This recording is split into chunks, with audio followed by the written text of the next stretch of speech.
Capital Combat Parley here at Ottawa Fight Fitness, a gym that has been blessed with venom, with the presence of John Wayne Parr. Welcome, sir. Hey, thank you. It's a pleasure to be here. It's very cool.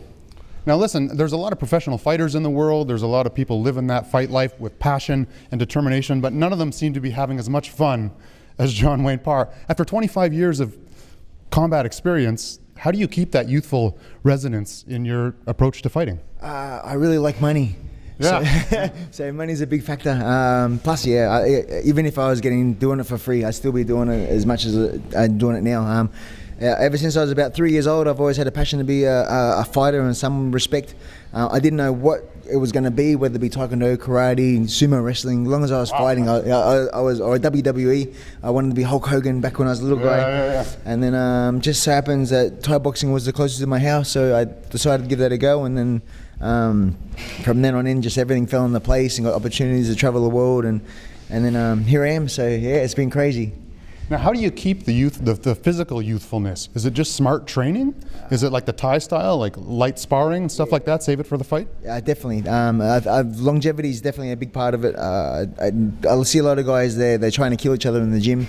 Where I've been lucky to be in Thailand for so long that I've taken their style and taken it back to Australia. We spar hard boxing, but with the Muay Thai we just play. I don't have to kick you hard to know that I land across your ribs or I put my shin across your neck, and then. Yeah, it's just just lucky as well.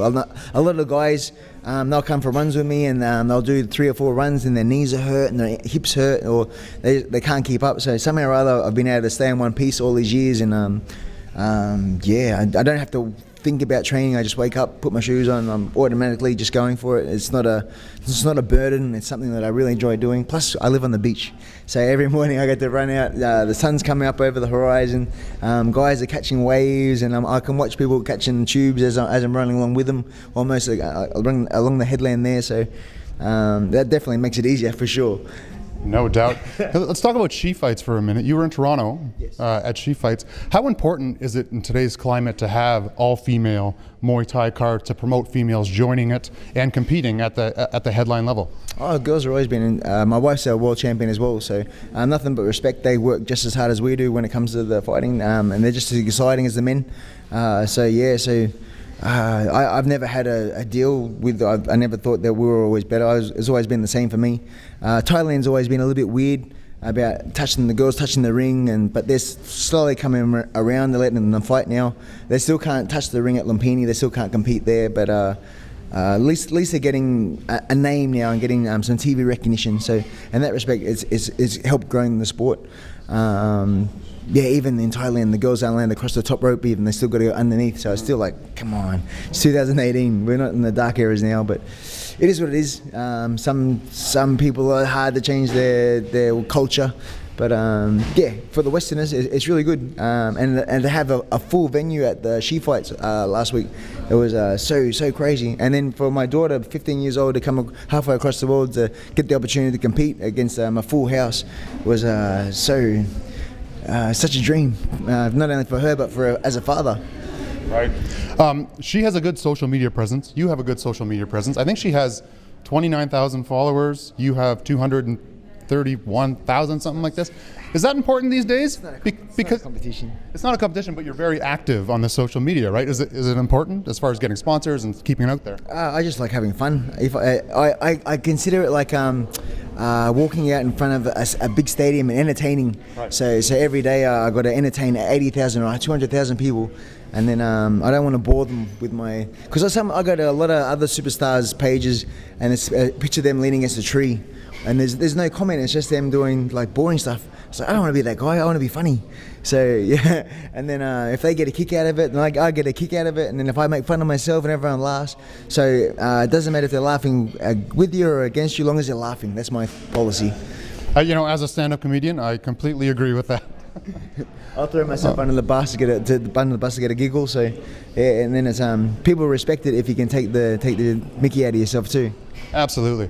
Doing research on you and following your career for years, you've fought, I checked, everybody. You've fought literally everybody. And You shared a cage with someone from the local scene here, a guy named Matthew Richardson, who tragically lost his life, and we all miss and love him. And I'm wondering if you have a positive story or anecdote about Matthew to give to this community who really misses that guy. Yeah, the opportunity came. Someone mentioned his name as a quality opponent. We brought him out to Australia, and from the moment from he arrived to Australia to the time that we fought, he was just this beacon of light, this energy, always smiling, always positive. Every time he see me, instead of being an opponent, he'd give me a hug. Come here, give me a hug. And then after the fight, I was getting stitched up, and he came into the room. He gave me a hug, and then we were supposed to go and see kangaroos the next day, but it didn't happen because he was a bit an animal activist, and he didn't like the ideas of kangaroos being captured and sort of stuff like that. But besides that, nothing but the worst. We kept in touch on the social media. I just seen he won a title a couple of days before he passed, and it's like he was killing it. And then unfortunately these things happen. It's such a tragedy.